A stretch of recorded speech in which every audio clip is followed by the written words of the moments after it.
Kapag naririnig po natin yung salitang groundbreaking, yung ginawa natin kanina lang, groundbreaking, syempre ang una nating naiisip ay ang pagtayo ng pundasyon. At sa pagkakataong ito, ang pundasyon ng legislative building na itinatayo ay kayo mismo. Ngayong Women's Month pa rin, kaya batiin naman natin ang ating mga seatmate na kapwa babae na Happy Women's Month, sis! Happy Women's Month. Happy Women's Month. Happy Women's Month. Salamat po, Mayor, Vice, at yung mga kaalyadong lalaki na bumabati sa atin. Dahil Women's Month, madalas nating naririnig ang mga kwento ng mga kilalang leader, mga CEO, mga opisyal ng gobyerno, mga babaeng gumawa na ng kasaysayan. Tama naman na napakahalaga ng kanilang kontribusyon. Pero ang tunay na lakas ng ating bansa ay nagmumula sa mga babaeng hindi palaging napapansin.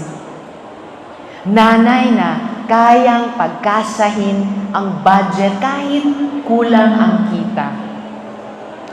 Babaeng bumabangon ng madaling araw para magtinda. Mga nag-aalaga sa pamilya habang naghahanap ng paraan para kumita. Kayo ang modern day na mga babaylan. Nung unang panahon, ang babaylan ay hindi lamang isang espiritual na leader. Siya ay tagapangalaga ng komunidad. Siya ang nagbibigay gabay, nagpapagaling, nag-oorganisa, at tumitiyak na ang komunidad ay nananatiling buo at matatag. Ngayon, kayo po iyan. Mga babaeng patuloy na lumalaban, nag-aalaga, at nagtataguyod ng kanyang pamilya at komunidad. At sa panahon ngayon, pinag-uusapan lang namin kanina ni na Judge, sa panahon ngayon na patuloy ang pagtaas ng preso ng bilihin, gasolina at serbisyo, babae po ang kadalasang sumasalo sa bigat na ito. Kumikilos tayo para mag-adjust. Maghanap ng paraan para makaraos ang ating pamilya sa araw-araw. Kapag ipagpatuloy lang po ninyo ang diwa ng pagkakaisa at pagtutulungan na binubuo ninyo. Hindi man palaging napapansin, pero mahalaga ang ginagawa ninyo. At kung may iiwan man akong isang mensahe sa inyo ngayong umaga, ito po iyan. Hindi kailangang maging sikat o may titulo para maging leader. Sa araw-araw na pag-aalaga, pagdedesisyon, at pagtulong sa kapwa, doon nagsisimula ang tunay na pamumuno. At yan ang isang klarong pinatunayan ng SEG sa nakaraang 1.5 dekada o sweet 16 na mga taon. Palakpakan naman po natin kayong lahat.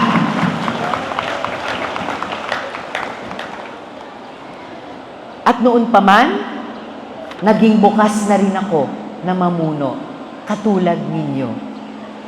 Handa akong tumulong, katulad ninyo, kung saan man ako kailangan. Mahalaga na ang isang leader at ang mga leader ay handang tumindig, tumulong, at manindigan para sa bayan. Importante rin na nakikipagtulungan sa mismong apektado ng mga isyu at problema sa komunidad. Ganyan din po kami sa paggawa ng batas at polisiya sa Senado man o dito sa Municipal Council ng ANDA. At ito ay bunga ng konsultasyon kailangan ng boses ng iba't ibang sektor at komunidad para masigurong tumutugon ito sa tunay na pangangailangan. Hindi mapapanagot ang mga may kaso gaya ni Nakiboloy, Alice Guo, at Senyor Aguila kung walang koordinasyon kami sa mga ahensya at autoridad.